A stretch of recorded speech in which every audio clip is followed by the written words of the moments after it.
Oh my God. This is a highlight of my career and my life so far, I swear. I just met this woman backstage, and the first thing I told her was, I am totally fangirling. I totally am right now.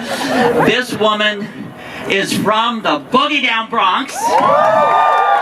She is now relocated to Washington, D.C. And she is representing you in Washington. She cannot be silenced, she will not be silenced, and she stands for the people. It is my great pleasure to present to you Congresswoman ALEXANDRIA OCASIO-CORTEZ. Thank you everybody. Thank you, I'm so excited to be here. We were just here last year we had our Bronx Pride, and it was before the primary, before anyone was looking, before any of this, and it was so beautiful. You know, this year, who was here last year? Anyone that was around last year? This parade, you know, last year when we marched, it was modest, but it was intimate, it was powerful, and I think it was, honestly, it was one of my favorite, this is one of my favorite Pride events in all of New York City, and I'm not just saying that, I mean it. I mean it, this is one of my favorite Pride events because this is the front line. The Bronx is the front line in New York City when it comes to fighting for LGBT rights. It's the front line. Because, you know, every time, and when we think across the country, I think it's important this month that we think also about our brothers and sisters marching in pride parades where it's also extremely difficult. The people who march in Kentucky, the people who march in Alabama, the people who march down in Missouri, because the courage that it takes from Marsha P. Johnson through today is what this fight is all about. It's what it's all about. And so I want to, and let's all remember, you know, I always like to center the space. I always like us to inject meaning into every single one of the moments, every single time that we come together as a community. Pride is about honoring the front line. Pride is about honoring the community workers, the people who work in the clinics, the community organizers, the people who work with LGBT youth, the people who are fighting to make sure that it's not just about marriage equality, but quality of life for all people in the community, everybody. So I want you to, I know the horns were going up. I'm going to cue up the horns, okay? I did not practice this beforehand, so let's see if this works. So we're going to, okay.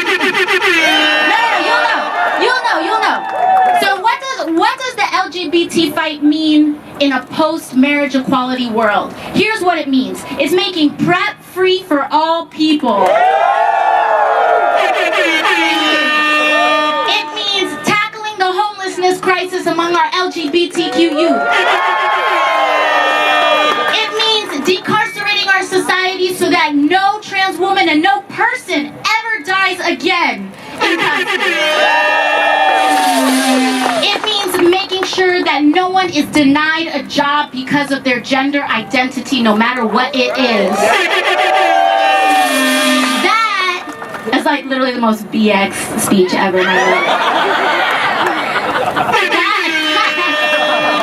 That is what this fight is all about.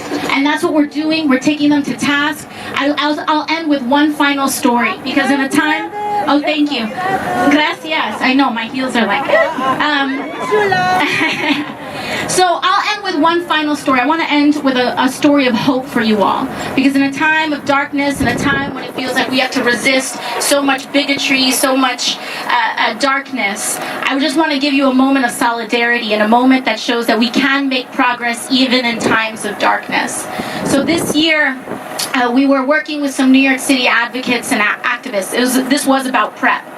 And what they told us was that they did some research, and it turns out that we, the people, through the CDC, funded the initial research for PrEP. Yeah. So we, the taxpayers, you know, when you work your week and you get some taxes taken out, and you're like, that was us.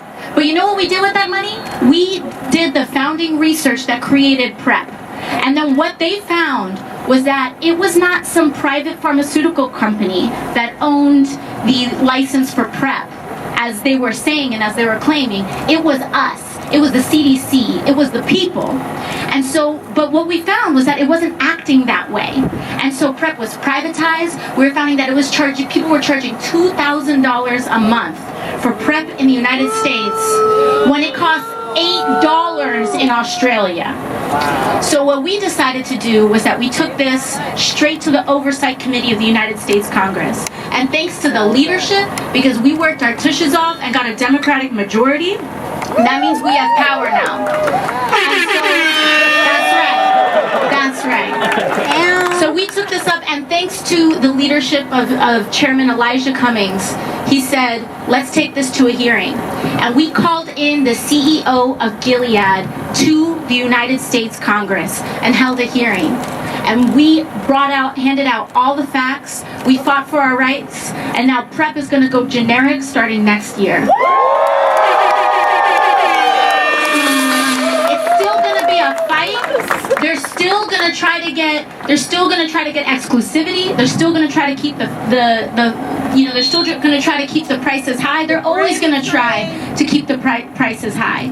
But we're fighting to make sure that our communities get the health care, the housing, and the basic human rights that we need. And the only way that we do that, and the only way we can do that, is because of people like you on the front line. So I want to thank you all so much.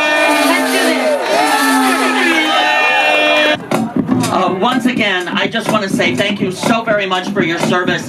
Just keep speaking your truth, and please, thank you so much for being a voice of the people. We truly appreciate it.